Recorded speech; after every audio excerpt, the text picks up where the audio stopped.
In Chile, there have been mass demonstrations going on for several days now. The immediate precipitating cause, I believe, was a fare rise in the subways. The first response from the Sebastián Piñera government, which was elected a couple years ago, he's a right-wing businessman, he represents the right in Chile, was that people of lower incomes should ride the subways and use public transport in non-peak hours if it was too much for them. So in other words, go to work earlier and earlier and go home later and later. You should suffer as a person and as a social economic class because of new austerity. Now, the demonstrations have been aggressive and powerful, and you have military control in certain parts of the city, which have not, in certain parts of the country, which has not been the case since the formal end of the Pinochet dictatorship. Augusto Pinochet, of course, came to power in 1973 with the backing of the United States. It was Chile's September 11th. There was a powerful leader in Salvador Allende and associated social movements. The CIA and the Nixon administration helped put an end to it. And Augusto Pinochet would go on to kill thousands of innocent people in Chile. The Chilean government would actually commit an act of terrorism in Washington, D.C. when they blew up a former ambassador's car in a car bombing. He was speaking out against the regime.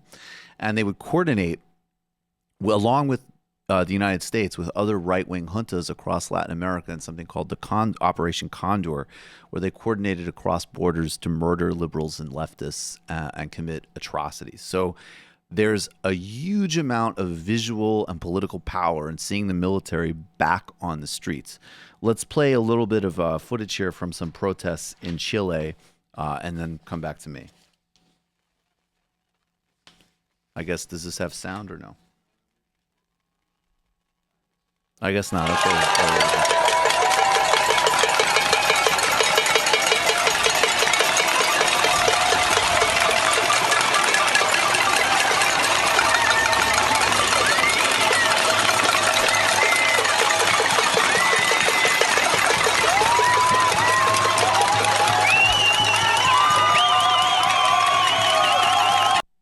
So Piñera has backed down on the subway hike.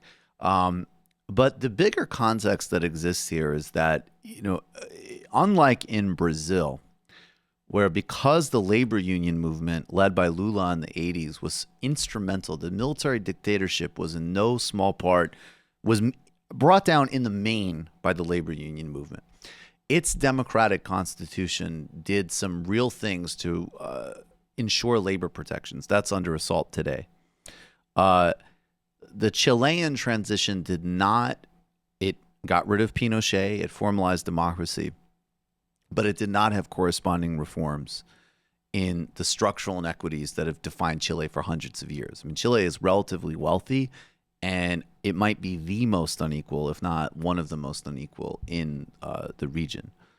So you've had some social democratic governments which have done some decent reforms, but they are certainly not radical. They have not had the same types of achievements in terms of poverty reductions that other pink tide governments had, as an example. And now you have a right-wing oligarchic government, which certainly has remnants that go back to the Pinochet era. And this follows the World Bank IMF pattern. I mean, we're going to get to Lebanon and Iraq in a second. I've been following Haiti and Ecuador extensively on TMBS. Please look up what's happening in Haiti. Very specifically, it's extremely important. These are all World Bank IMF guided austerity policies that still terrorize most people across the globe in conjunction with local elites. That's the context of what you see in Chile. And it corresponds with existing radical social movements that exist in the student sphere, that exist in the communist sphere, that exist in the indigenous sphere. So we'll keep following this as it plays out, obviously. Seems like things are popping off all over the world right now. They are popping off all over the world. In Lebanon and Iraq, I think these protests really parallel what's happened in Sudan.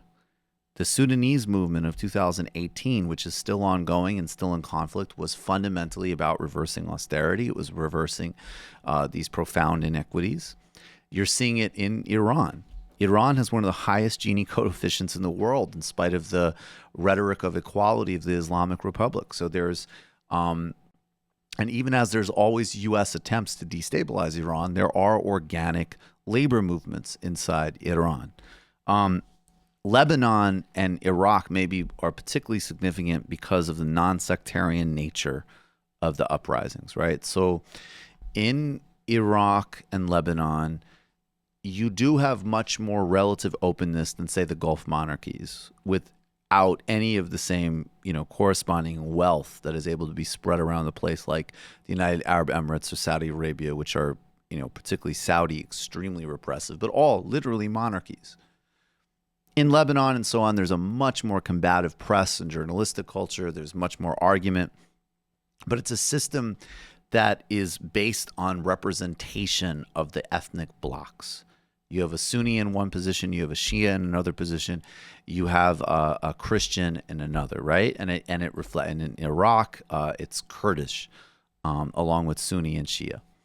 So that obviously is a lock on democratic possibility, because it is in narrow sectarian terms in terms of what can literally happen.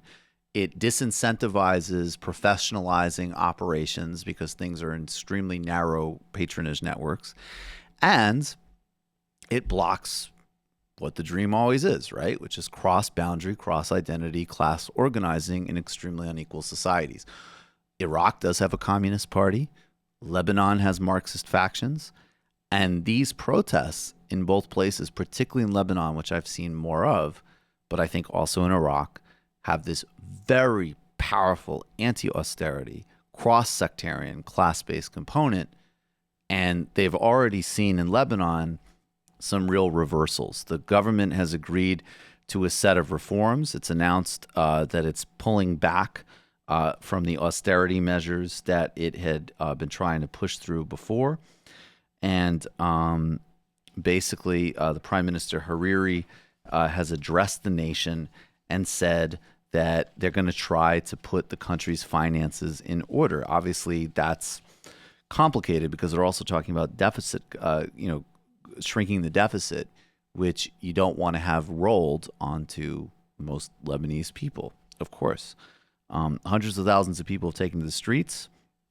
Some people waving flags saying they want to bring down the regime, which, as I say, is pretty significant because this is the sort of regime, placeholder regime, that has basically kept peace in the country in a way since the Civil War ended, I believe, in 1990, but has locked in these really dysfunctional distribution systems. I'll cover these stories more, but people have been asking me, so I wanted to do a little bit as best I could to get people up to date a little bit on Lebanon and Chile.